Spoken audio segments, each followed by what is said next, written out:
waaw loolu la ñu waa Benno Bokk Yaakaar indil ci wàllum santé dañuy dem rek directement donc ci ki nga xamante ni si mooy grand Amit parce que benn amulu posé na ko benn question direct si ambulance bi ci yi nga xamante ni si waa wàllu def nañ ko ci centre de santé bu Paal mu ni dañ ko politiser quelque part am bari na ay wax ak yooyu mu bëgg ngeen di ci leeral pour mu li lëntoon leer ci bopp askan bi grand Amit bismillah. waaw Laz maa ngi lay remercier Amadou moom yaakaar naa ni tey mi ngi jëm si affaire non fonctionnelle mais temps yëpp facture la doon laaj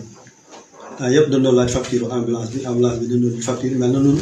dañu jox dernier public pour ñu justifier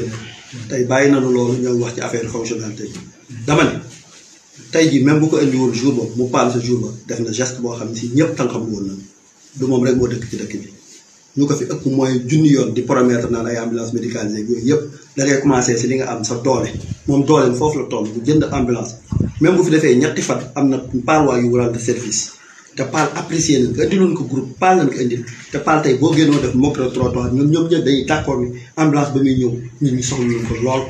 ñu indi ko def ci carburant jënd ay blouse am tegaale ko ci boobu Paal am na fu nekk ban demee keroog si kër xalif bi Mbaam Baye Ousmane dafa ni fekkoon ngeen may dajale pour jënd ambulance donc ñun fekki nañ ko benn lépp question bi paan naag ñàkk na paan nag kooku toujours dama leen di wax ni leen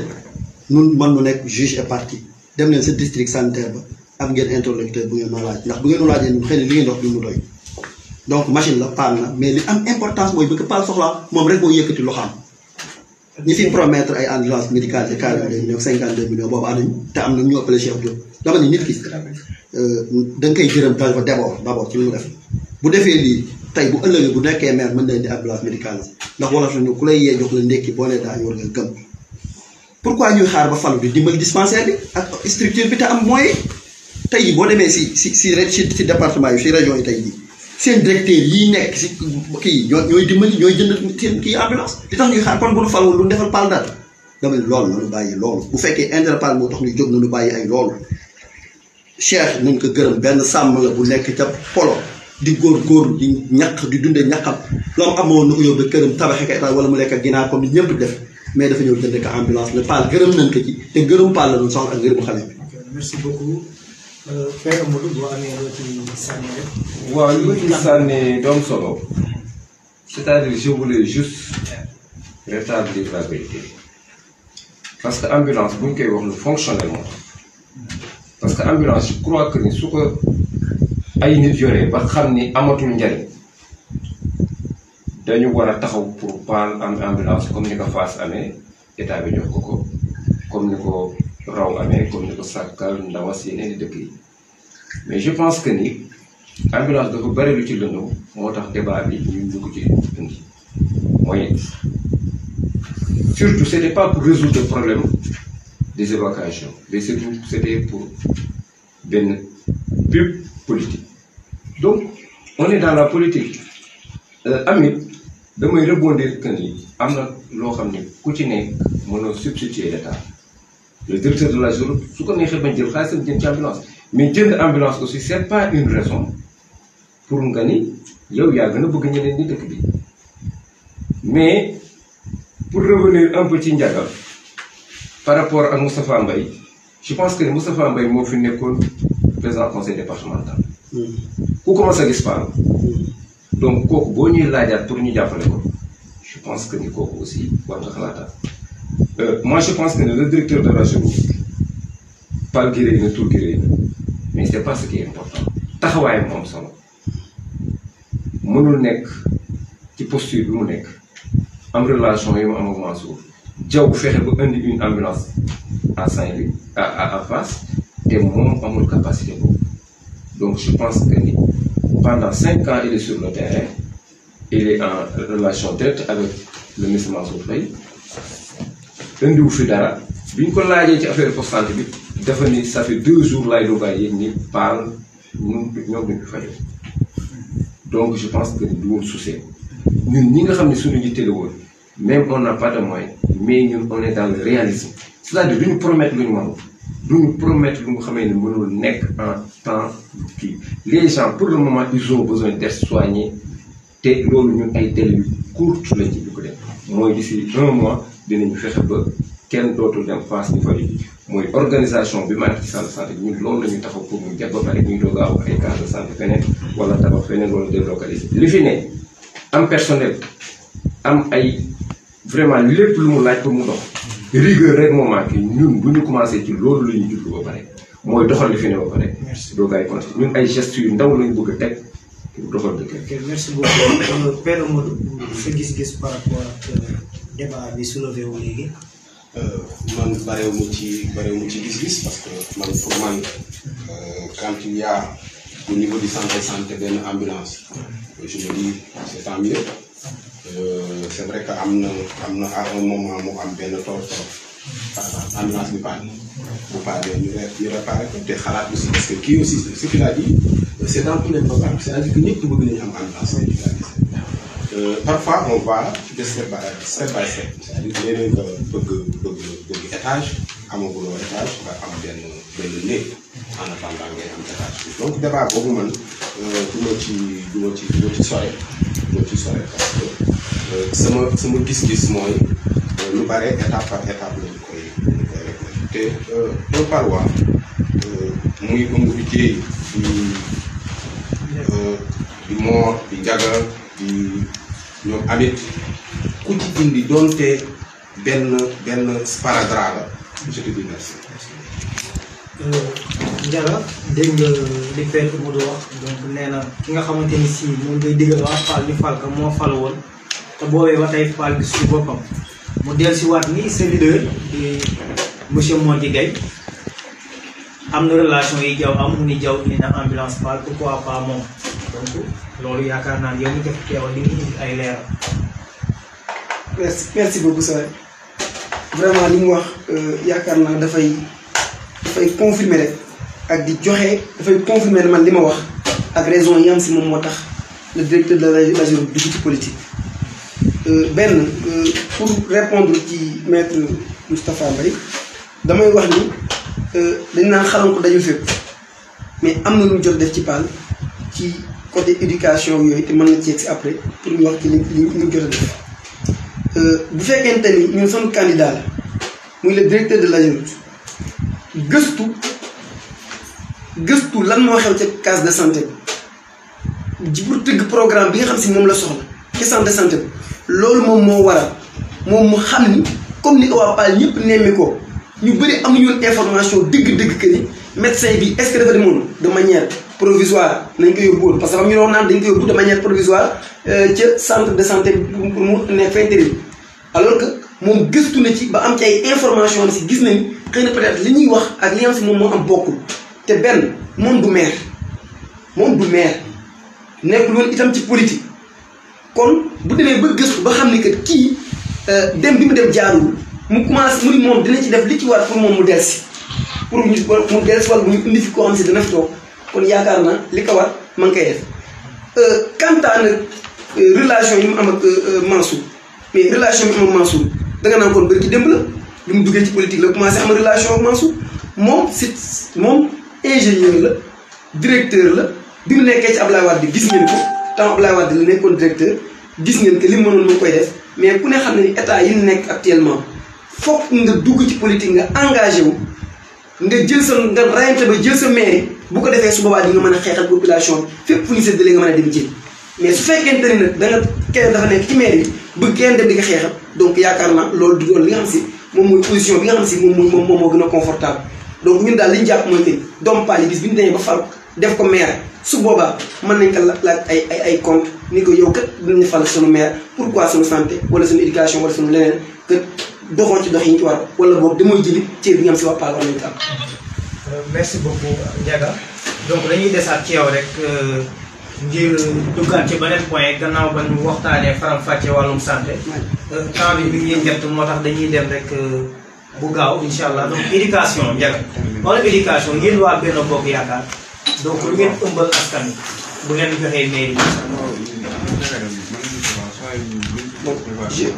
je pense que comme ni nga ko waxee ñun côté éducation liggéey nañ ci bu baax a baax parce que xam nañu li xew ci école yi xam nañ itam situation yi am si actuellement papa ñi ngi koy dund ci loolu ñun dañu ni fokk ñu fexe ba achever les clôtures des écoles élémentaires ndax bari nañ ci école élémentaire yoo xam si xëy na commencé buñ ko wala commencé nañ ko ñu fexe ba ñu achever clôture yi yenn yi nga xam si amuñu ko ici ñu wutal leen les sites. beneen bi des tam mooy ñu résorber le gap des abris provisoires ndax ba léegi fii ci Paal am na yenn établissement yoon si ñu ngi dund ci ay abris provisoires donc suñu objectif mooy fexe ba pour abri provisoire kenn du ko dégg fii ci Paal. mais aussi ñu renforcer les dotations en fourniture scolaire parce que parents yi dañuy wax jàng tey ubbi tey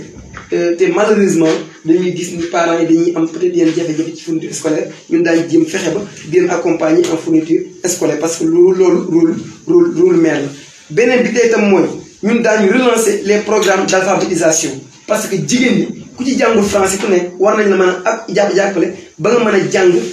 ci làkku muy wolof wala muy pël wala muy naar bu ko defee au moins nga mën ci bind bu ko defee dana leen permettre mën entreprendre.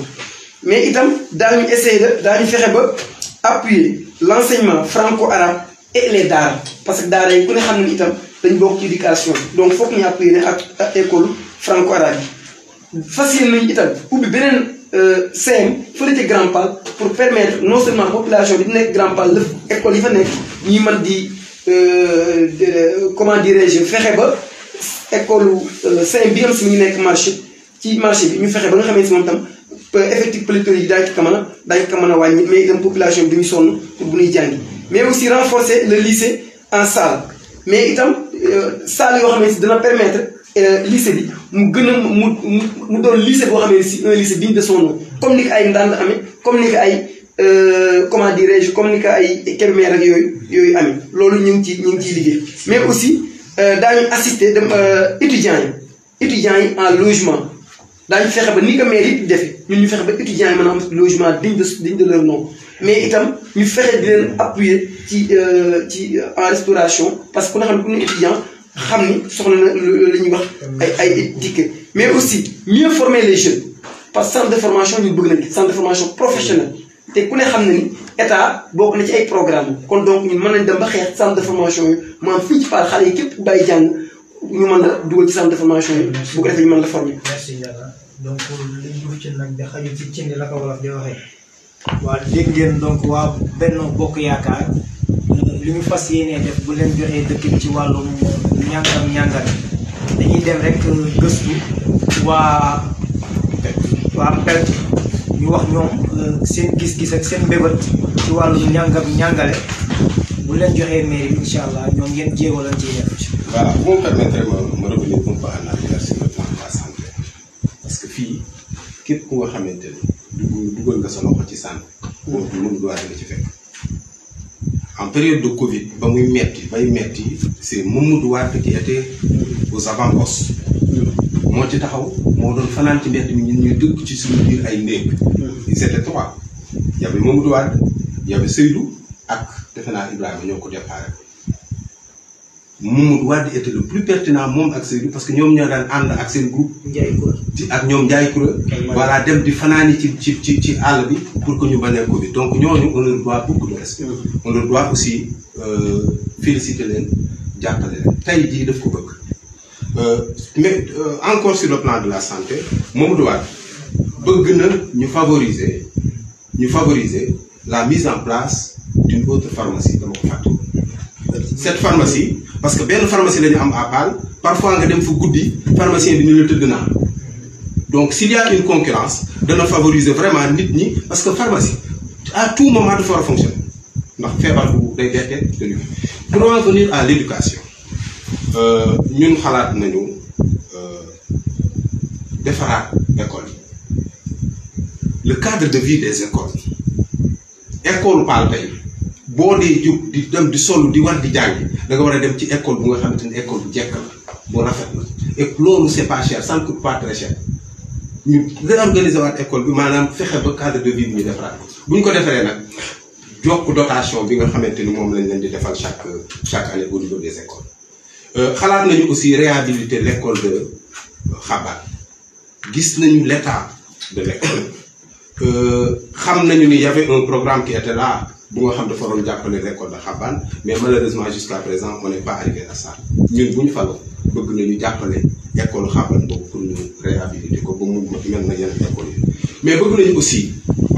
au niveau du lycée am fa un laboratoire scientifique les élèves des séries scientifiques war nañu am un laboratoire bu nga xamante ni comme dans les autres écoles yi nga xamante ni ñoo nekk au niveau des autres communes ñu mën a am un laboratoire scientifique mais tout ça bëgg nañu organiser les daara appuyer les daara réorganiser waat daara yi parce que ñun dañoo bëgg sur le plan de l'éducation bépp xale bu nga xamante ni dëkk nga Paal bu di yeewoo Paal nga juddoo fi boo amee 2 ans nga dem école nga dem daara loolu bëgg nañ ko parce que il faut que ñu réorganiser daara yi ba mu mel na xale buy jàngi école la ngay sol nga mën ko sol di dem di jàngi daara mais nag dans cela aussi ce que je voudrais dire mooy bëgg nañu organiser le clou de ça une journée d'excellence. Journée d'excellence, c'est pour récompenser les meilleurs élèves au lycée, les meilleurs élèves au CM, les meilleurs élèves à l'école primaire, mais aussi les meilleurs élèves au DAR, dans les DAR. Kooku, ce sera pris en charge par la mairie de Paal. Beneen bi mooy terminer, c'est un deuxième CM parce qu'on a vu que aksu Grand Paal sanc ba Thialène ak kii fi ñuy jóge di jàngi ca CM ba dafa sore. On va xool yan yoon lañu war a jaar ak yan autorité lañu war a jaar waxtaane ko ba ñu am un deuxième CM bu nga xamante ni ce sera un CM de proximité. merci beaucoup yaakaar naa ni ñoo ko déggandoo loolu mooy mbébétu waa Peltu ci li nga xamante ni si mooy wàllu njàngale fii ci Paal dañuy dem rek gis ñi nga xamante ni si ñoom ñooy waa Yewwi Askan Wi ñoom it ñu wax li nga xamante ni si moom lañ mbébét gannaaw bu leen joxee mairie bi ci wàllum njàngale. voilà El Hadj xam nga ñun waa Yewwi Askan Wi dañuy dox surtout dans les priorités parce que tubaab yi dañ ne si tu veux tout faire tu risques de rien faire. Moi je pense que ni ñun tey sunu problème ci Paal mooy déjà l'existant mooy li fi nekk ñu fexe ba mu fonctionner CM bi fi nekk ñu fexe ba mu mel ni mu war a mel. naka la ñuy def renforcer classe yi naka la ñuy def ba gën a defar cadre de vie bi naka la ñuy def ba jublu ci inscription yi gën ko évoluer bi naka la ñuy def ba CM bi nekk vraiment cadre bu nga xam ne xale yi dañu leen mën a jàng di góorgóorlu ci fonctionnement donc ñun li am déjà la ñuy fexe ba mu fonctionner parce que foofu la blocage bi nekk. deuxième CM à Grand Paal loolu réfléchir nañ ci benn scène de proximité réfléchir nañu aussi ci lu mel na. fi xale yu ndaw yi di ne case tout petit bi nekk Thialène bi nga xamee ni madame moom moo ko yore te doon ko jàmbat parce que abri provisoire la war nañ ci jubluwaat beneen mbir bi lycée bi jàpp nañ ni état bi ñun parce que nous duñu bëgg fa yore dëkk bi ci loxo bu ferme suñu diggante ak nguur gi parce que commune bi mënul defal boppam lépp département bi la ñuy sukkandiku ci wàllu lycée bi ak état du Sénégal pour mën ko yóbbu vraiment fi mu nekk. école primaire yi aussi comme li Amadou Ba wax ñun loolu bokk na ci suñu liggéey mooy li ñu bëgg comme méthode bi Barthélémy Dias jël fële au niveau de Mermoz mooy fexe ba wutal école yi ay répétiteurs fexe ba yokk subvention bi ci école yi fexe ba am ñu nga xamee ni dañuy occupé wu ci hygiène bi nekk ci biir école bi mooy dinañu jël ku nga xamee ni chaque fois mooy bale classe yi mooy raxas douche yi mooy fexe ba école bi nekk vraiment cadre bu gën maanaam donc ñun on est surtout dans le réalisme li ñu attan parce que on a une commune qui n'a pas assez de moyens donc li ñuy def daal mooy lépp lu ñuy dégg wóor nañ ni lii ak organisation ak rigueur dinañ ko def parce que on a vraiment kii donc man jàpp naa ni quelqu'un comme Mor Gueye mënul wax ni il n'est pas maire d'accord il n'est pas le maire mais nag depuis 5 ans jiite politique bi ci wàllu Benno Bokk Yaakaar kon jàpp naa ne waroon na utiliser loolu pour indil Paal dara ambulance Fass bi ko jaww ji indi nekkul maire je pense que aussi quelqu'un comme Mamadou Wade suñuy xayma tey bilan wu yorinu Paal ci wàllu njàng ci wàllu santé kenn mënu ko ci génne parce que il était premier adjoint au maire donc li ñàkk dox jàpp naa ni daf ci am responsabilité parce que bilan bi aussi moom ci la bokk donc ñun daal lañ jàpp ni liy yàqu ci dëkk bi yàqu ni ci daal donc ñoom amee ñoo yore mairie bi parce que deuxième partenaire bi ñoom ñëpp ñoo ci ñoom donc ñoom li doxul ci dëkk bi mënuñu ci génne seen ay responsabilité Mamadou Wade kenn mënu ci génne responsabilité donc ñun li ñuy wax ci wàllu njàng bi daal lu simple la parce que gis nañu modèle bi parti bi ñu jaar rek au niveau de Mermoz mooy lu yomb mais nag di promettre askan bi ñu xamee ni jàpp nañ ni dañ leen koy waxee pour une fois ñu demal ñu ko def ñu sukkandiku ci loolu laaj baatu askan bi ñun boo gisee ñu laaj askan parce que jàpp nañ ni on a des jeunes yu xamee ni ils sont dans l'enseignement des conseils municipaux yu xamee ni wàllu njàng seen bopp màcc na ci ku mel ni Ousseynou Dieng ku mel ni Omar Diagne ak ñeneen ñoom monsieur Diop syndicaliste ñoom monsieur Gassama tëgg nañ ci ñoom stratégie ak ay xalaat yu sell te yaakaar naa ni quelqu'un comme monsieur Ba boo monsieur Gassama boo ko amee ci wàllu njàngale ak njàng li ñu ci bëgg lépp dañ ko mën a am donc di leen sant di leen gërëm ci point boobu. merci beaucoup askan wi yéen a ko déggandoo loolee la waa Yewwi Askan Wi proposé waa PAL gannaaw bu leen joxee mairie bi ci kàttanu yàlla incha allah léegi dañuy dem rek directement ci waa wàllu ci suñu grand amit ndax posé nañ ko fi question directe que ni yéen a yor mairie bi parce que ñi ngeen investir ñu bare ñoom ñoo nekkoon ci ñi nga xamante ni si ñooy génn donc nee na donc responsabilité yi yéen da ngeen ci bokk mënu leen cee wécc kon nga joxaale ñu seen gis-gis rek ak li ngeen mbébét ci wàllu éducation en même temps nga indi leeral rek ci question yi nga xamante ni si Père Amadou posé na ko. waaw Blaise maa ngi lay nuyuwaat bëggoon naa nag sama frère toog fii pour déglu ndax dafa am lu mu wax ci éducation ndax moom buy wax dafa mel na rek il faut nga nekk maire pour defal sa dëkk citoyenneté moo war a nekk d'abord ban citoyenneté ñun li ñuy defar néew mën nañu tudd ay citoyen ordinaire ndax suñu poche la ñuy jëlee mais moom kii li ñuy defar dëkk yi mooy directeur yi d'abord avant ñu dem politique dëkk boo dem tey dafa nekk sa directeur général moom moo koy defar PAL bénéficié wu dara si directeur général mi ngi wax léegi nii ay affaire école balaa ñuy wax affaire construction nag li Amadou wax laa d'accord li fi nekk na nga ko defar ba pare école grande école maternelle bu mag bi nekk par élémentaire Sédar bii c'est la vieille Marmite ñoom ñëpp fi leen jaar école bi sollicité nañ ko moom waroon na toog directeur par écrit message épistolaire parce que nous avons rencontré l'association des parents d'élèves ñu bind ko pour ñaan photocopieuse pas de suite ñun ñi ay citoyens la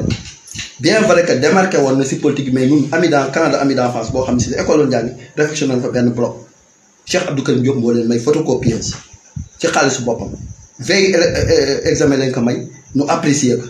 donc doo toog ba ni damay nekk maire da ngay commencé loo tax sànq ba may wax damay mel la koy def bilan def ma bilan damay def maanaam ñun dañuy dugg maanaam dañu commencé ba pare dañ ne PAL commencé nañ ci secteur bu nekk mën naa wax lañu def pour ñu commencé nañ bu ñëwee dañuy continuer rek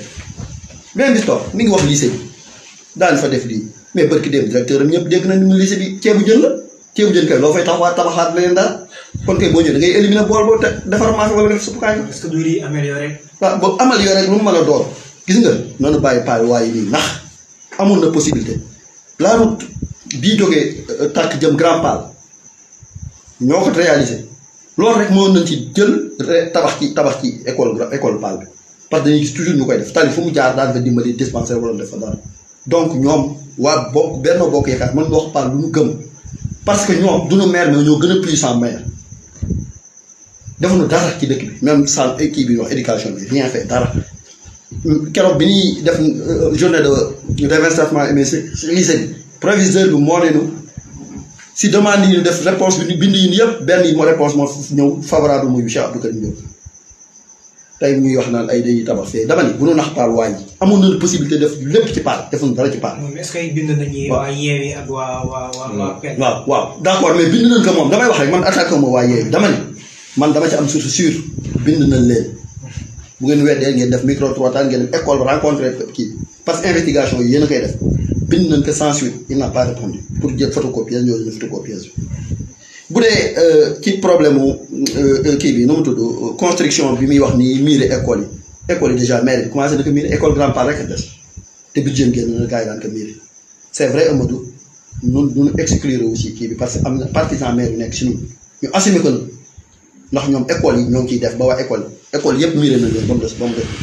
fourniture yooyu muy wax école maire yi chaque année mu joxe fourniture dem leen ngeen laaj micro quoi parents d'élèves yi baax na duñ leen appuyer donc nanu bàyyi ndax nit ñi ak amalgame yi man je crois que Benno Bokk Yaakaar tey waruñu taxaw fii si dig dara paal ndax posture bi nu am ñoo sax gën a fort maire mais yow nan ngay liggéey ak un maire ànd ak moom ngeen bokk même parti bokk même coalition yéene woo pour mu am dara nga naan dama fi def dara ndax damay bàyyi ba nekk maire mais xoolee paradoxe yooyu. non mais est-ce que loolu c'est avéré moo ko wax si gémmiñ. mais man moom laay répondre bu ko wax ci gërëm kii mu waxu ko envoyé papa mu waxu ko nga dégg léegi nii donc ñun loolu lañuy attaqué ñoom danaa lay wax benn affaire gis nga projet yi ñu teg ñoo ngi fisal ay projet yu ñu teg bu fekkee ay citoyen paal lan bëgg nañu paal projet yooyu duñu xaar ba falu du ko def mais tey dañ ko def yépp teg neen bu nu faloo duñ koy réaliser bu nu faloo duñ ko réaliser te yooyu c'est faux moom lu ko c'est un problème de ay réalisation état la réalisation état ku ñëw daa ko réaliser maire bu ñëw daa ko réaliser donc noonu bàyyi amalgame yee confusion yeeg jaxase bopp nit ñi parce que nit ñi paal kenn nelawatul xam nañ lépp paal ñëpp xam nañ lépp li fi nekk donc noonu commencé li fi nekk ñëpp gis nañ ko le fait ñu commencé si di ko améliorer ba am c'est bien beau nga naan danaa tabax lii si naan mais commencé na réflexionner école yeeg yooyu ba pare kooku doomu paal bu nekk ma si def beneen bi stop léegi bu ma dagg parce que sama temps jotagul leen li nga may waaw beneen bi may ma yeggale donc ñun loolu la ñuy wax il faut que nit ñi xam ni ay nit la ñuy waxal te ñi ñuy waxal ñoo ëpp xel junni yoon ñoo ngi ñuy déglu wax bu ya génnee rek dana yàllu maanaa wala du yàllu maanaa beneen bi stop mooy que ni affaire lycée seconde collège bi ñuy wax pour grand part loolu xëy na à long terme lay doon mais bi gën a taxaw mooy que ni daanu déserté benn bus boo xam ne si dina jël élève grand part yi ak yu càlleen bi dina ramas di leen yóbbu ci lycée bi bu ñu taxawee loolu mooy sunu bu njëkk bi nga xam ne mooy le problème bu bi gën a nga xam ne c'est à très très court terme long terme nag Pal TV ngay wax loolu laa Pal TV dama ni loolu mooy bi nga xam ne moo gën a taxaw bi gën a taxaw boo xam ne c'est réalisable à court terme après nag ay collège ak ay lycée ça c'est à long terme daan ko réel bokk ci suñu programme mais bëgg naa daal bu ñuy wax internet yi wax nañ loo xam si daal ko mën a dégg merci beaucoup donc da ngay ñëwaat ci Ndiaga rek mu tontu question yi parce que nee nañu dinaa ñëwaat ci da ngay ñëw parce que nee nañu donc sa leader DG la te DG yëpp ñoo ngi doxal seen dëkk yi ñoo ngi fay indi te nee na jaww bi muy indi sax ambulance bi nekkul woon maire donc du excuse pour moom defarul dëkk bi defarul daal ci dëkk bi day xaar ba nekk maire donc dafa warloo ndax nee na DG moo gën a puissant du samay kàllaama du samay kàddu Père Modou la ak grand ami looy tontu ci loolu. waaw merci en tout cas fi may commencer rek mooy comme li ma waxoon c'est depuis le départ dama ni ko man ñëw ma fi pour défendre ma Samba ñëw ma fi pour défendre ma Demba. question de débat bi du débat de personne. débat bu du débat ma Demba du débat ma Samba dama ni leen woon nañ débat ci programme bi nga xamee ne si li ko porté du directeur rek mais équipe la xëy na peut-être tey ma ñëw. parce que sànq ba léegi yaay wax. dama ñëw xam nga dafa am loo xamee ne si gis nga Pal ñun ñëpp xamante nañ waxante dëgg politique bi ñoom ñii dama leen ko jàngal ñoom xam nañ loolu politique dama leen ko jàngal te man damay xaw a jaaxle sax parce que ñoom dañuy yàgg grand nga baal ma mais da ngay yàgg di wax naan du DG plein DG bu ndaw la. pourtant moom dafa moo gën a puissant maire. moo gën a puissant maire. mais tey nañ ko reconnaître ci débat bi mais reconnaître ñu woon peut-être aspect état DG bi mu nekk beneen bi ci des parce que man vraiment wax dëgg yàlla je suis trop gêné ñuy nekk di dugg ci ay débat de personne quoi parce que man ce qui m'intéresse plus mooy li nga xam ne si ñun moom nañu gëm ni am na ku fi jaar nekkoon maire nekkoon dans l'opposition ñu gis peut-être yenn jafe-jafe yi mu doon am ci yenn réalisation parce qu'il n'est pas dans le pouvoir ñu gis itam ni kii non seulement doomu Paal la am na yenn ndomba tànk ñu ni pourquoi pas doomu Paal bi ma ngi def te nekkagul ma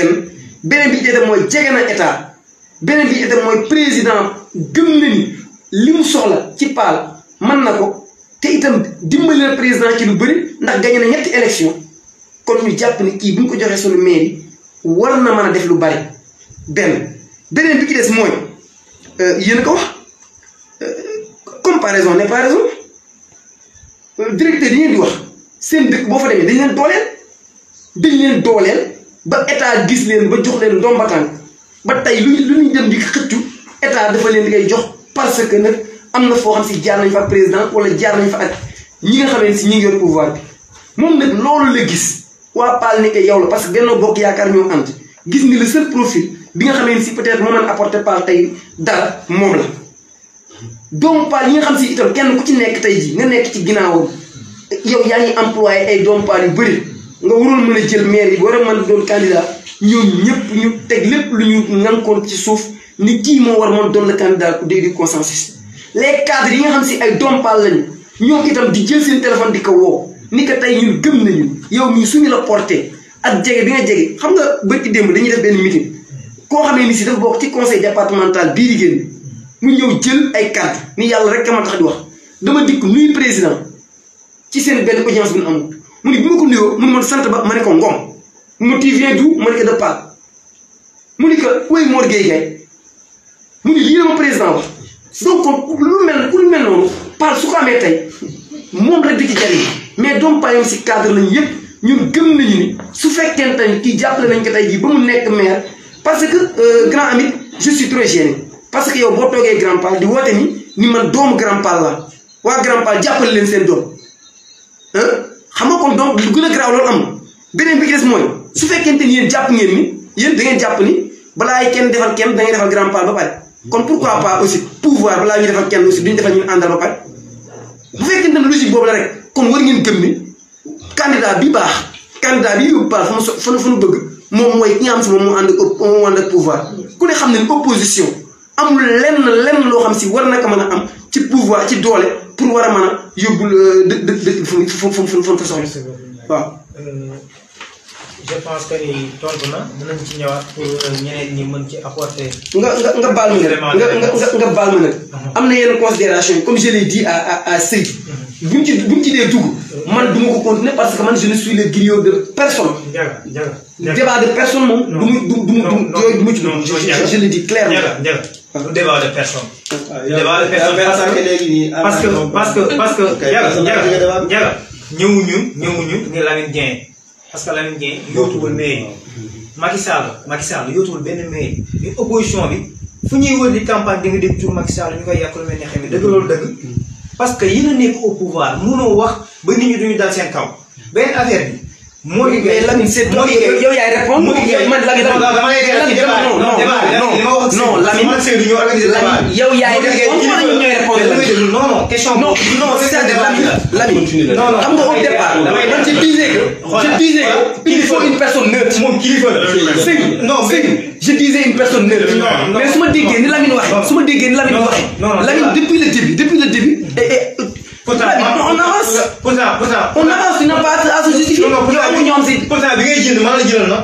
Man nga di ma jëlal ma nag. Voilà nit ñi xam nañ ka. Waaw léegi man maa la jëlal nag joxe réponse bi nga jëndee bi kii di wax maa la doon tontu. Parce que loolu est-ce que wax nga daaw ba maa la doon tontu li muy wax. Man maa la doon tontu. Dama la débat bi ñun ñoo ko organisé foog ma sel suñu leer. Dama la def ñu ko débat de personne. Mais il faut ñu wax ci Mamadou Wade il faut ñu wax ci moom. C'est forcé mooy choix ñi. Il faut ñu wax ci Cheikh Abdou Karim Diop. Il faut ñu wax ci Amadou Ngom il faut ñu wax ci Mody Gueye loolu force la. parce que ñun ñooy choix yi. d'accord xam nga mais waxuñu ko pour xaste pour dara parce que juste pour nit ñi xam le fait que kii wax ci moom yenn nga leeral loolu da nga koy rendre service mais bu ñu waxul ci moom nan ngay mën a leeralee yenn yi nit ñi di ruuma daal ci suuf te yëgoo ko mais du débat ñàkkuma am na. on avance ñëwal ci sa gis bi ci par rapport ok merci ci point boobu dañuy interpeller la responsabilité de Mamadou Wade dans la gestion de la defe naa ni fii képp kuy Paal gis nga comment ça s'est passé entre Mamadou Wade ak monsieur le maire. C'était le premier adjoint au maire en réalité mais toutes les responsabilités ont été données au deuxième adjoint au maire. On l'a complètement mis à l'écart mais vous me direz sans doute peut-être lu tax démissionné wul non il démissionne pas parce que askan bi la Paal malgré que ni il a été lésé dans la commune terewu ko amul dara de Mamadou je dis toujours que c'est le candidat le très en tout cas le moins riche du candidat et pourtant en termes de gestes en termes de peut-être d'action égalé na ñëpp parce que fii li ci am solo mooy nit ki ca la mu am la mu ci yéene Paal et Mamadou bi njàng mi gën a metti fii au niveau de Paal ba xale yi amul dara moo dem wuti ay ordinateur ñoo teg si lycée bi ça tout le monde le sait il était premier adjoint amul lu dul un maigre salaire mais terewul il a fait des démarches parce que man li ma yaakaar gëm ko moom maire ay pexe la maire ay pexe la amul benn maire fii ci àdduna bu nga xamante ni sa milliard def nga ko ci maire amul que tu aies 10 milliards que tu aies 30 milliards ou que tu aies 30 000 francs vous êtes au même pied d'égalité parce que boo demee bay yore mairie c'est la mairie qui te fait fonctionner mais sa ay xam-xam ak say xalaat ak say collaborateurs ak ay pexe ya ngay taxawal ñooy tax ngay am ay ressources pour mën a doxal mairie mais doo ci gis kenn ku nga xam ne dana yëkkati xaalisam ni dama koy doxale mairie amul donc Mamadou a beaucoup de mérite bi ñu mettee loolu moom la en période de Covid fii ñaata détergent la fi indi ci ku nga xamante ni tanewuñu ñun ñii toog buñ ko tanewul ñaata lavoir la fi indi dans tous les coins et recoins def na ko dans cette lutte contre la Covid donc Mamadou là aussi il a beaucoup de mérite ñaata nit ñoo fi yeewoo di liggéeyi STL grâce à lui ñaata nit gis nga balaa nga may nga jàngal moom dem nappee ma ko gën et il a appris aux autres à trouver du travail nekk fi di leen may xaalis parce que amul xaalis mais li mu mën mooy il a fait des démarches nécessaires yu nga xam permettre na ko ay jigéen ñu baree ngi fi chaque matin elle quitte Paal pour dem liggéeyi STL la ñu cay am ñu dem def ko ci seen njaboot ça c'est important dans le développement de Paal ça c'est des initiatives qui sont extrêmement importantes et initiatives yooyu ñooy permettre ëllëg ñu mën a wax une autonomie des femmes wala ñu wax une autonomie de nos familles donc Mamadou dans la gestion de la mairie moi je dis qu'il est maire il est comptable mais bu ñu xoolee la façon dont lañ ko écarté au niveau de la mairie man dama koy comment dirais-je dama koy baal yu bare mais néanmoins il s'est décarcassé pour que lu nit ñi def ci lu baax def na lu ko tolloo ci lu baax wala lu ko. mais est-ce que loolu du fuite de responsabilité. qu'est-ce qui est une fuite de responsabilité. premier adjoint au maire. waaw dañ ko écarté mu nangu ñu écarté nga jëndul wax ci defu ci dara resté noonu intact sans dara. la responsabilité des comment dirais-je encore des descriptions de tâches revient au maire titulaire. C'est le maire titulaire qui donne des tâches à quelqu'un. Quand par exemple le maire titulaire donne des tâches au maire, au deuxième adjoint au maire, mais lan nga ci mën. Tu ne fais que l'accepter. waaw maire mooy joxe ndox. Mamadou l'a décrié partout. Et personne. non fu mu ko mën décrier. Au temps où ñu koy def loolu. on n'avait pas ça. On n'avait pas ça. Terre de Paal daaw. mais moment la mairie est là depuis 6 ans. soulever Terre de Paal ne fait qu'un an. mais soulever nañ. waaw dama ne waaw. mais boobu élection 6 ans ku def 6 ans ba 7e année on soulève un débat après mu war a démissionner pour la. ok merci beaucoup. parce que ba mu ko waree wax. bu lii amoon wala Terre de Paal amoon on l'aurait débattu au niveau de Terre de Paal mais dans période boobu ñu koy def noonu amul woon fenn fu nga xam nit mën na fa dem jooytu le maire xam nga lan lañ doon def ñun ñëpp man en premier daf ma naqadi woon mais fan laa koy jooyee kenn mënu ko. merci beaucoup donc teel a mën sa gis-gis par rapport. voilà sama gis-gis du ci bëri intervention yu Diaga aussi moi je pense que ni ak Mor c'est pas plutôt débat aux personnes parce que boo nee Paal jàppale wuñ ko moi je suis pas d'accord parce que Mor nee nga gagné nga ñetti élection bu gagné ñetti élection si dëkk jàppale nañ la moi je me dis que ni Mor il a des limites ci côté boobu il est trop fermé. C'est pas quelqu'un bu nga xamee ni comme li Eumeu wax ci Mamadou Wade ci ay démarches moom xëy na mënul loolu. Eumeu aussi mënuma nangoog yow que ni Mamadou Wade amul woon fu mu jooyee. Paal TV mi ngi fi woon Kocc Barma mi ngi fi woon kii lenn kay laa mën a nangu xëy na il voulait pas génn ci affaire bi mu accepté ko nekk ci ànd ceeg ñoom loolu accepté naa ko loolu ñun li ñuy wax ñun li yàqul yëpp sunu loxo nekku ci. ñii ñoo yor ñenn ñi le deuxième adjoint bi ngi ci ñoom loolu Samba Diop bi ngi ci ñoom Ibrahima mi ngi ci ñoom ñooñu ñoo nekkoon ci commune bi bu fekkee nag moi je pense que ni kenn mënul defaraat dëkk en appuyant sur les personnes du passé loolu laa gëm man ils ont montré leurs limites ils ont montré leur méthode de gérer que wattu compte ci ñoom pour doxal dëkk ñun nag li ñuy def lu simple la mooy El Hadj Amadou c'est quelqu'un de très li mu liggéey ci dëkk bi ci bu fi ñëwee ak léegi par rapport ak expérience am jàpp ni mu taxawee ci kër gi ni muy doxee ci yittey sëriñ bi lijjanti na fi lu bare loo xam ni def ci boolewul tentament parce que mooy li may wax amee xam nga quand Amadou Dieye à 5 millions wala 10 millions wala 2 millions am ay ambition pour être maître pas sans être même capable mais ay ambition la ma jënd photocopieuse jënd télécommande jënd leneen ñu organiser lii ma dugal ci sama xaalis c'est pas une raison pour ñu jox la commune da nga koy war a doxal doo ko jënd à l'avance donc foofu laa bëgg aussi amit bañ ci dem commune y a deux choses mooy il faut que nga nekk un maire bu nga xam ne vraiment am nga capacité pour nekk mais il faut nga am une équipe bu nga xam ne équipe bu taxaw léegi nag Paalwaay war nañu xam ñan ñoo nekk ci liste yi ñan ñoo doon doxal ñan ñoo waral dëkk bi sooxe boobu ba léegi et puis mairie bu nekk ak la nga mën am lu parce que je pense que ne moom El Hadj Amadou Ba il est l'un des seuls maires bu nga xamee ni tey miin na Angleterre il a fait 8 ans miin France def 5 ans d'Italie jàngi Égypte mën a explorer le monde arabe depuis il parle 4 langues te beneen bi mooy il a une équipe jeune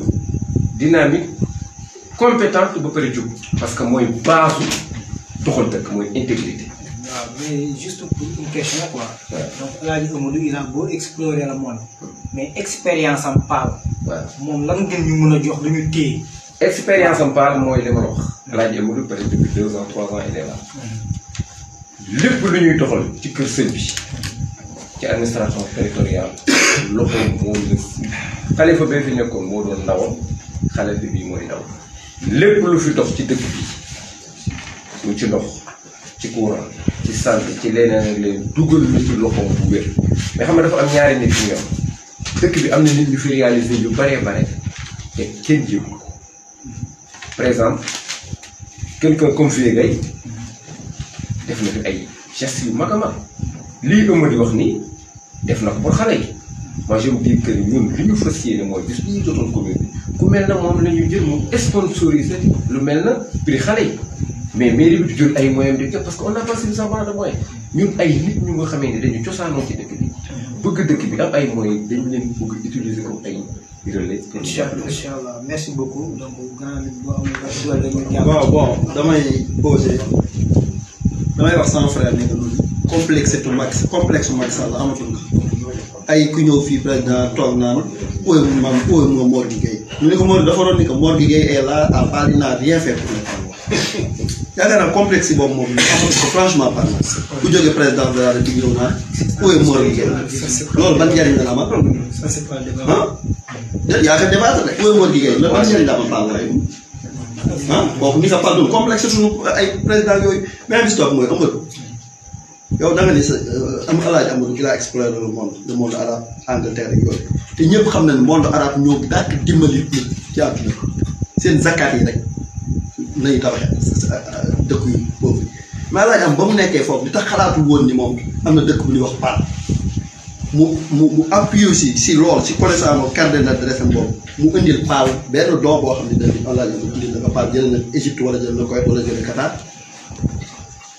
donc du bàyyi ba nekk maire bi dañuy def lii amoon na possibilité pour def Angleterre xaw ma ñaar temps dégg langue yëpp dégg anglais dégg arabe yi nga xam ni boo taxawee boo déggee seen langue boo leen ñaanee léegi ñu may ndax Paal bénéfice wu ci moom ci loolu wala bu paree moom bu jëlee maire xëy na dana exploité kii boobu expérience boobu. merci beaucoup donc dañuy jàll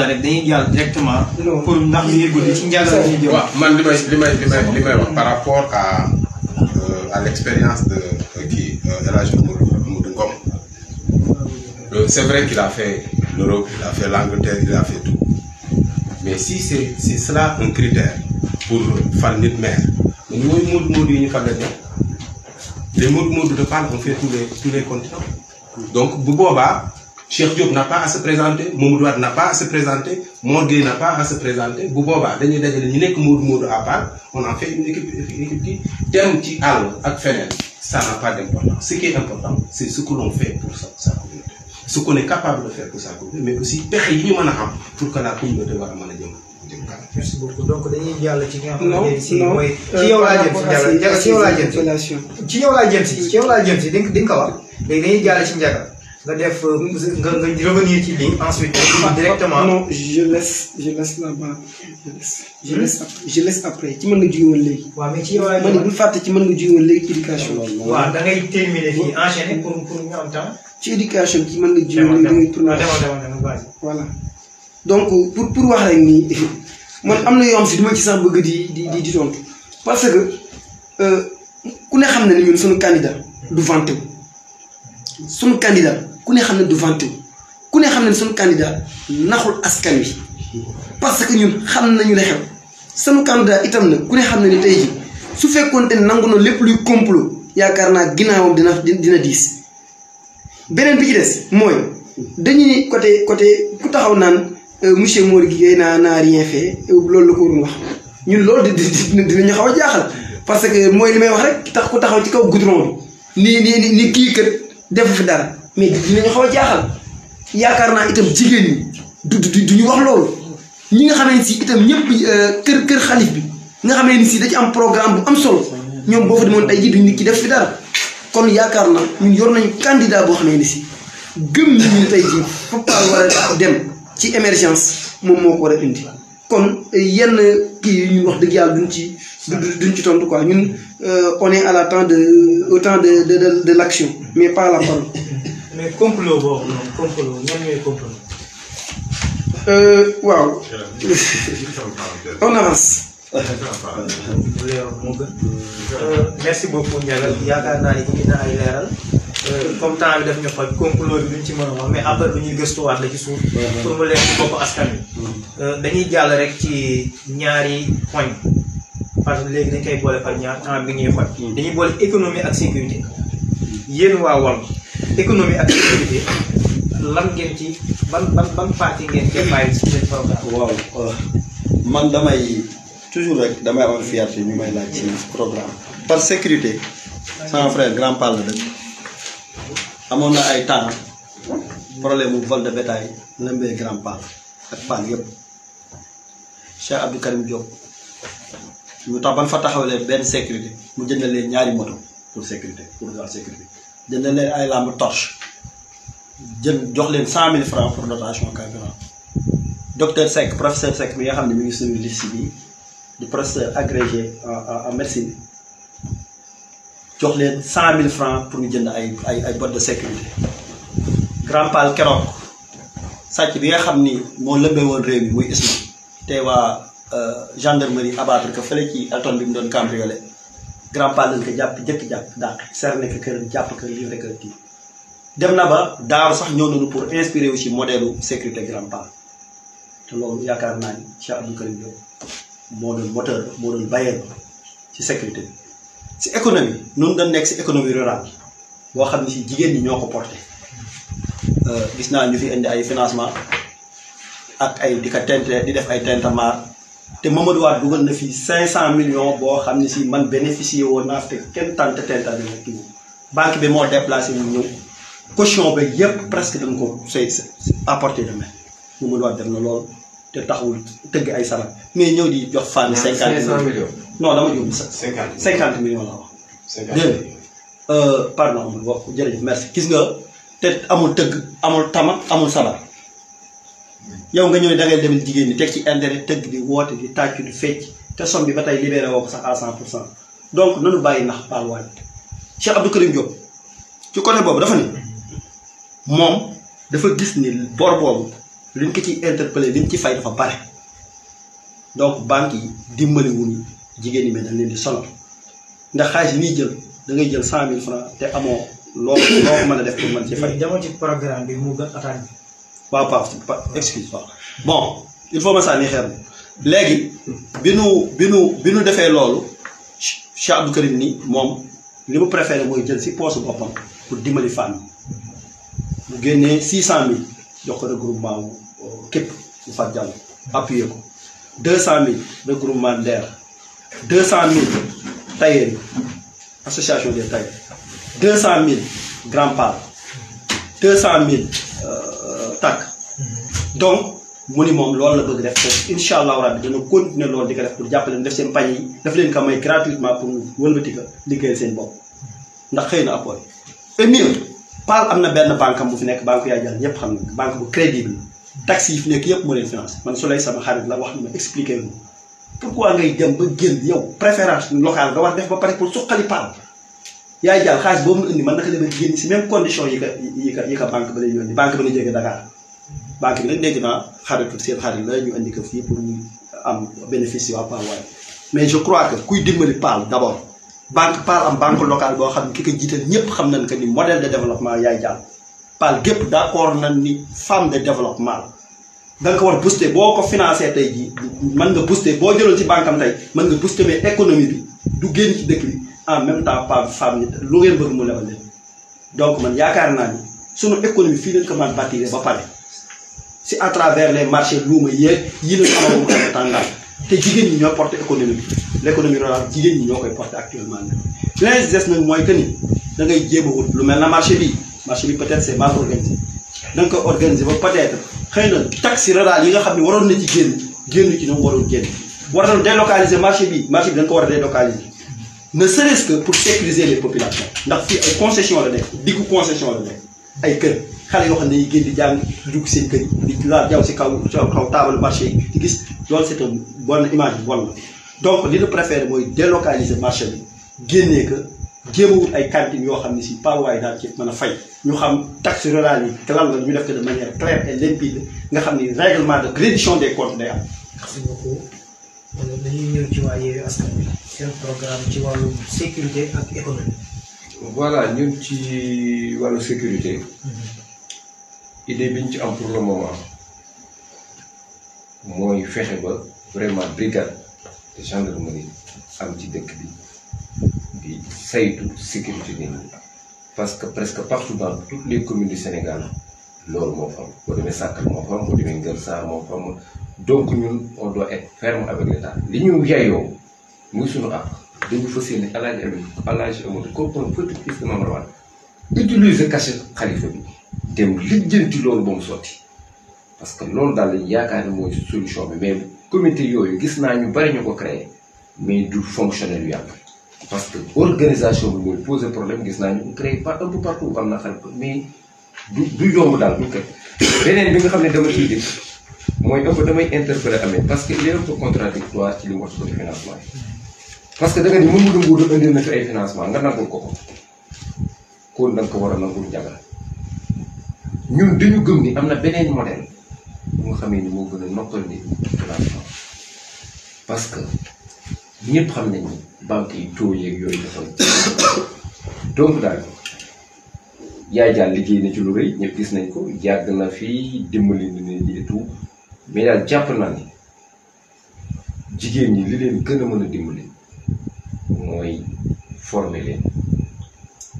mooy ndaw suñu amee ay notion yu baax ci wàllu yaxanal ba bàyyi yàq xaalis bi ñu yeddaat leen xëy na mooy ndaw war nañ ci mën a soxali ko ci wàllu économie nag ñun li ñu bëgg a def mooy gën a doxalaat économie ak activité économique ci dëkk bi lu mel ne marché xaal bi aménage ko ba nga xamee ni tey mën na absorber lu bare ci wàllu chômage bi surtout ci jigéen ñi ak ñooñu te dana leen dimbali ci seen njàng doom ak leneen ba nga xam ne nit ñi bu ñu ñëwee daañu mën a garer correctement pour des raisons de sécurité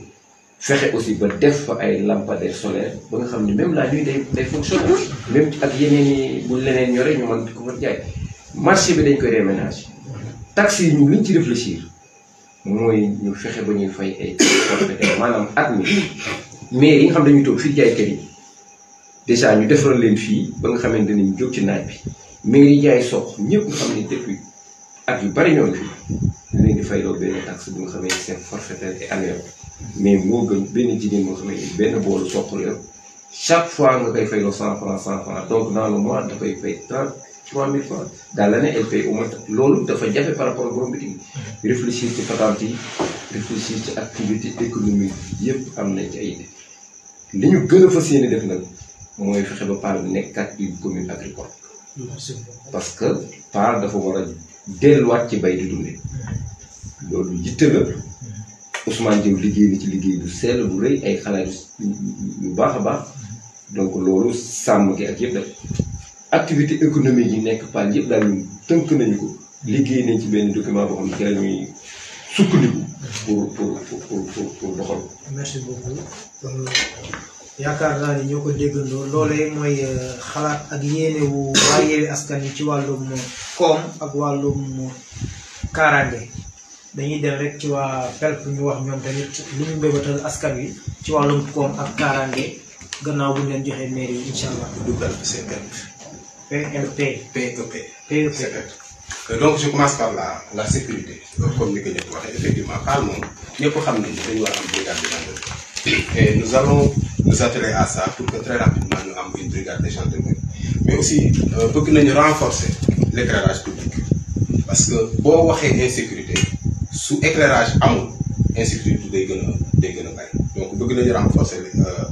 l'éclairage public surtout dans des quartiers comme Santhiaba, comme Mbal, comme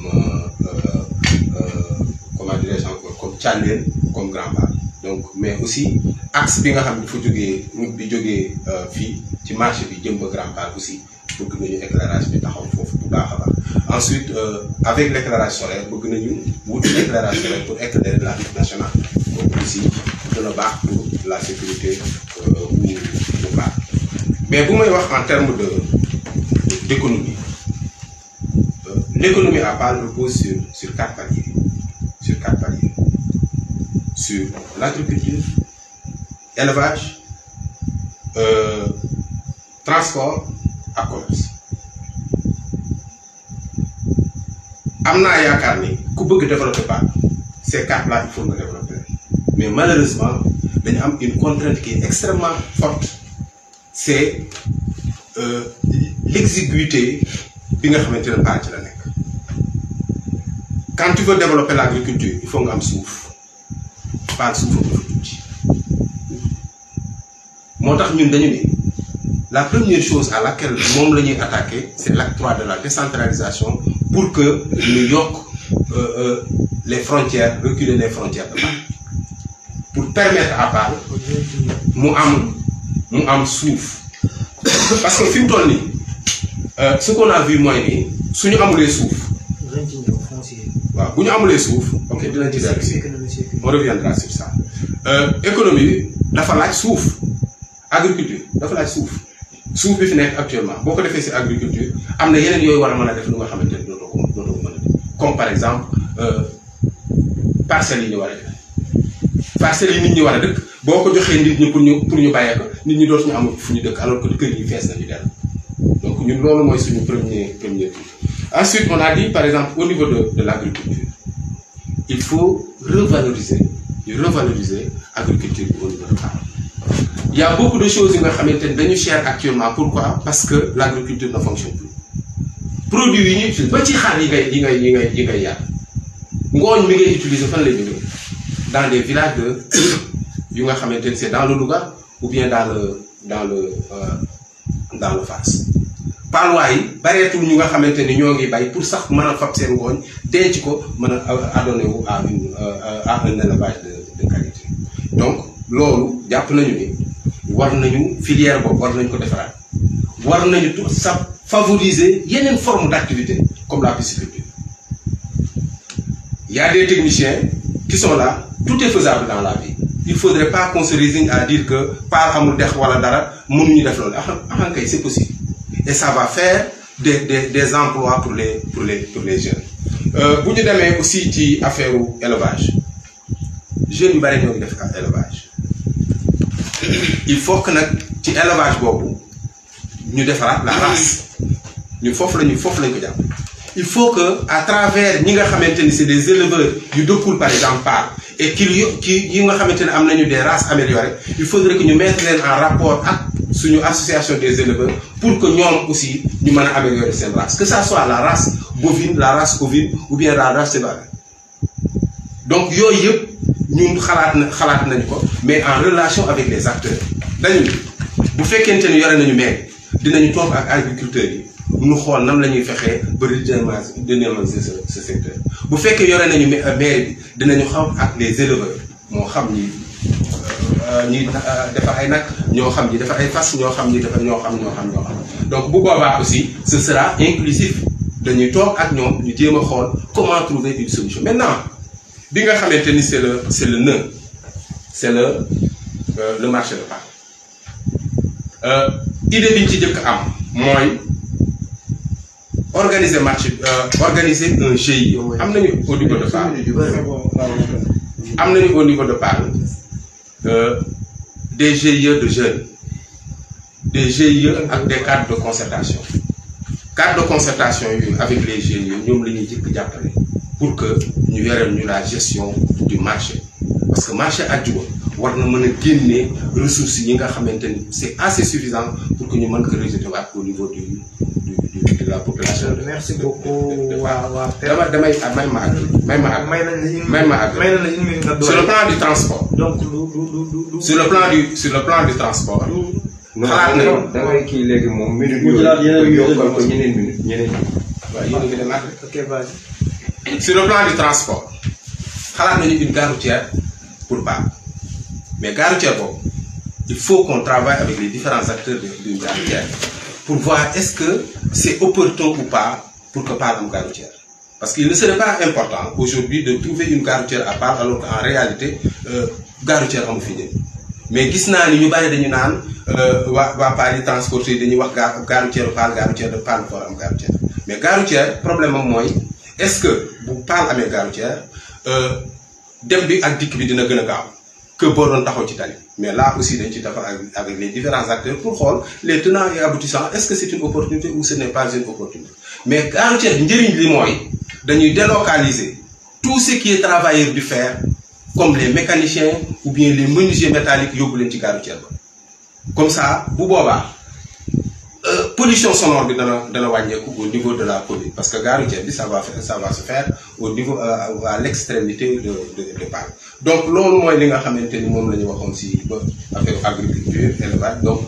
si économie en général. Alaaji Ndiaga économie sécurité nan la ci Benno Bokk Yaakaar dencal askan. merci beaucoup yaakaar na débat bi fi mu commencé mooy ci ay xeer ñun du ñu tontu ay xeer ñi parce que ñun amuñu ay xeer ku nekk rek li nga am ngay joxe côté sécurité ñun li ñu mën a wax mooy ku ni sécurité wax éclairage public yaakaar naa dëkk bu leerul déjà problème lay doon ci loolu ñun envisager nañu renforcer réseau électrique bi te d'ailleurs suñu candidat avant même muy tëgg programme am commencé na ci def ay démarches parce que yéen ñu ne ko wax yéen ni am na lu ko waa Pâques dafa parce que voté nañ ko avant même muy doon maire te incha allah lañ ko def maire donc ci loolu la sukkandiku ak relation yi mu am mu fexe ba waxtaan ak ñi nga xamee ni si ñoom ñooy joxe réseau du moins panneau solaire yi nga xamee ni si mu ngi am ci ville yëpp parce que premier quota bi ñëw am na ville yu jot mais am na deuxième quota boo xamee ni si moom moo war a ñëwaat pour compléter yeneen villes yi parce que ku ne xam na ni loolu programme la boo xamee ni si poussé pour toutes les villes du Sénégal donc moom jokkoon ak kilifa yi nga xam si ñoom ñoo ko yor ba ñu promettre que ni que yooyu deuxième quota bu yegsee pas gën a bokk ñi ni njëkk doté donc loolu avantage la beneen bi day itam mooy marché yi place yi nga xam si ay boulevard lañu dafay baax ñu électrifier leen ba nga xamee ne si nit ñi daañu ci mën def seen yenn activités yi mais itam surtout nag assurer aussi maintenance bi itam lu am solo lay doon ci loolu itam ñun ku ni sécurité wax la gendarmerie yàlla def na am nañ fi benn poste de gendarmerie daañu jéem fexe ba appuyer ko renforcer ko ba mu doon poste boo xamee ne si dafay doon comme poste yëpp bu ko defee bu boobaa renforcer demander à ce que ñu renforcer effectif bi tout ça ba nga xam si population daañu mën a du moins ñoom daañu mën a xeex ak délinquance bi mais itam daañu mën a jàppale mairie bi ci réglementation des manifestations et tout ça duñu yam foofu rek parce que xam nañ ni insécurité bi dafay toucher vol de bétail yi donc loolu ñun am nañ ci projet yoo xam ne si tëgg nañ ko ci de incha allah bu neex yàlla daan ci taxaw pour mën a aider population ci côté économie parce que dañuy résumer rek pour bañ a guddal ci côté économie ñun ku ne xam na ni jigéen ñi dañu am taxawaay ci lu ñuy woote moo tax moom dafay wax tout le temps naan jeunesse bi ak jigéen ñi sama préoccupation la du dañ ci di ko répété te à chaque fois mu ngi ci am taxawaay bu mat sëkk bokk na ci transformation ku ne xam ne ni am nañ fi ay produits locaux donc produit il faut ñu def de telle sorte que produit daañu leen mën di transformer jàppale jigéen ñi pour ñu mën a am autonomisation mais itam am nañ fi marché bu mag mais ku ne xam na ni marché boobu dafa am ay dëkk yu ko wër te produit yu bëri ci dëkk yooyu lay jóge moom commencé na ci dox ay jéego ndaxte gis ngeen goudron bi mu def te fas yéene ne incha allah bu toogee fexe ba dëkk yi nga xamee ni si dañuy jokk ci paal yëpp mu désenclavé leen yóbbu fay tali de telle sorte que produit yooyu suñ ko bàyyee dana mën a dikk ci marché bi jigéen ñi di ko mën a jël di ko mën di jaay ci marché bi mu ko mais aussi mu accompagner femme yi su ma déggee sax ñu naan dañuy def ay financement yi dafa am taux extra nangam damay ree mais alhamdulilah rabbil alamin jërëjëf grand comme ñu wax gis ngeen sax ñoom dañ contradictoire ci li ñu wax ndax bu ñu taxawee ni waaw tel def na fi nangam jëli banque nangam def financement ñu nangul ko mais keneen def ko ñu bañal ko donc da ngay wane ni jalousie am na foofu mais ñun yamuñu foofu rek yamuñu ci liggéey ak banque yooyu rek mais actuellement ñi ngi travail ci banque yi nga xamee ni si wala mutuelle yi am si ñi ngi nekk fii ci dëkk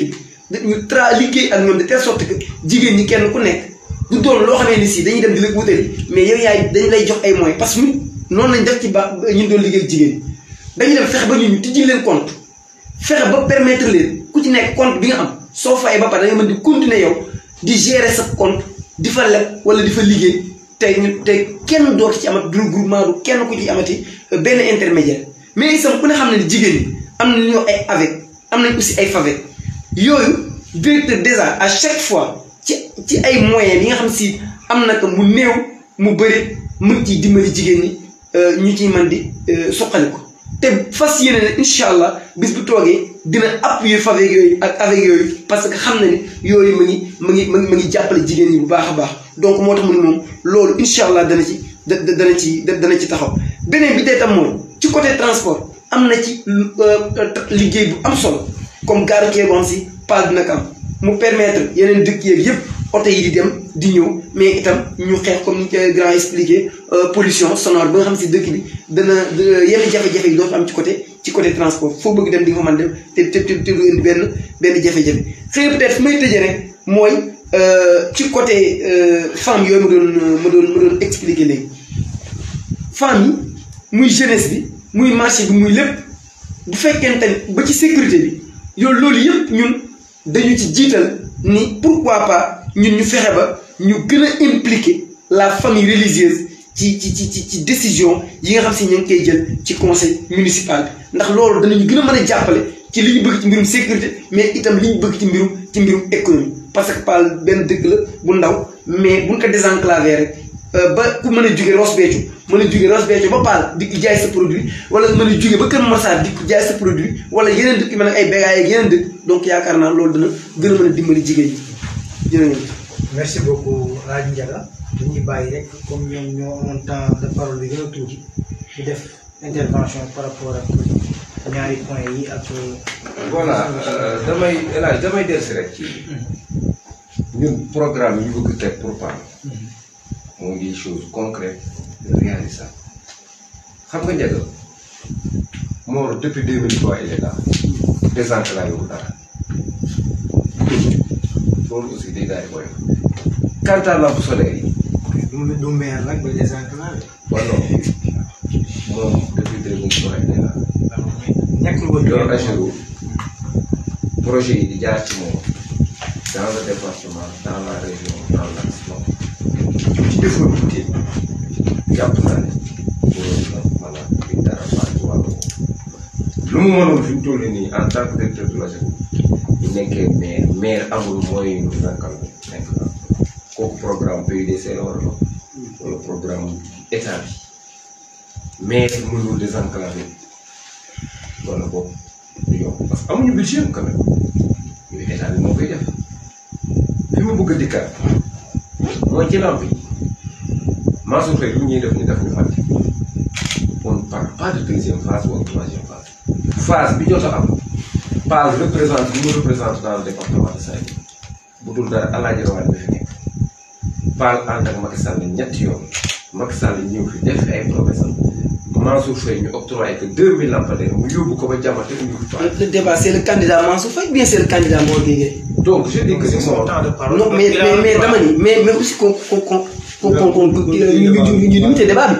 Parce que le débat ñun Mansour Faye man teew na fa Mansour Faye. mais je ne sais pas Mansour Faye suñu maire. mais raison de plus. mais Mansour Faye suñu maire. mais raison de plus. ñun Mansour Faye suñu maire. suñu candidat.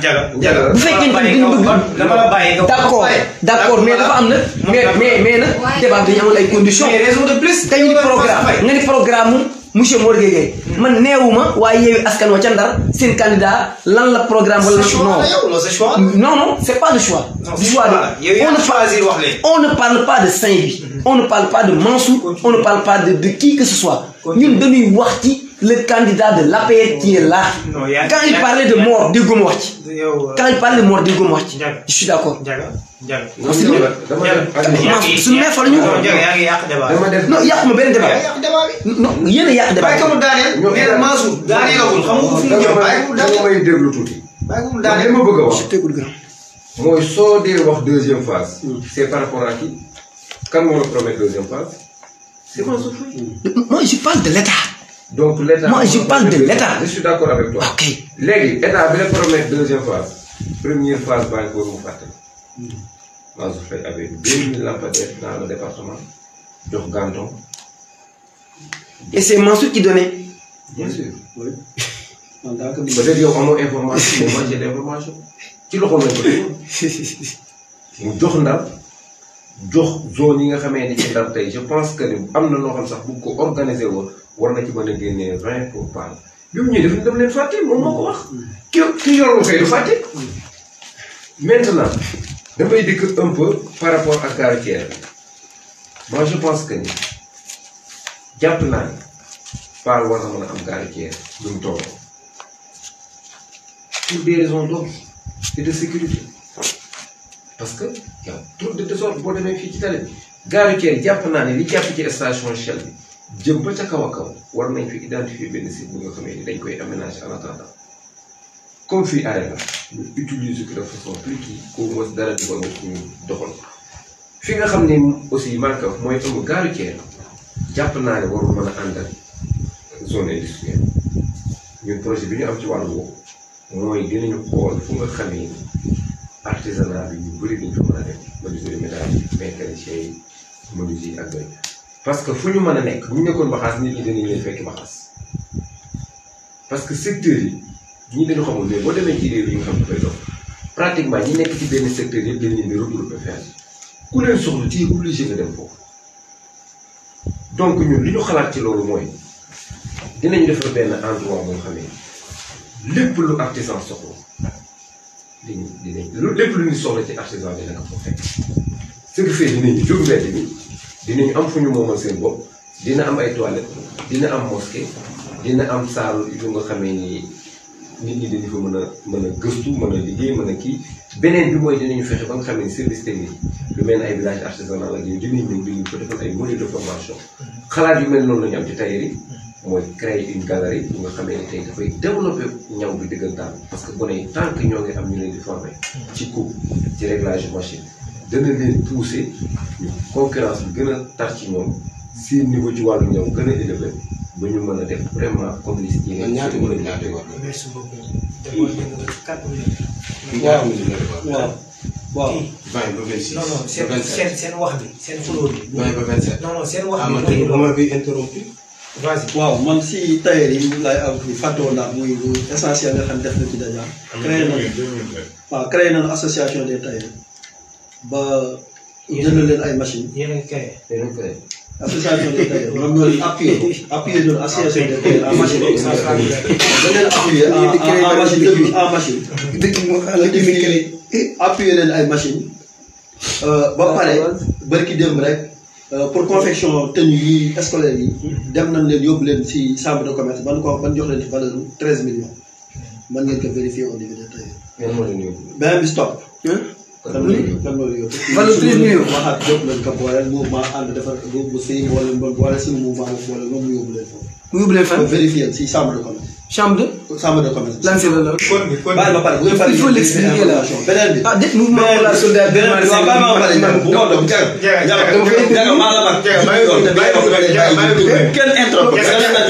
c'est pas une question d'âge man dama poser question rek dama laaj du question man dama laaj après tu vas faire dama laaj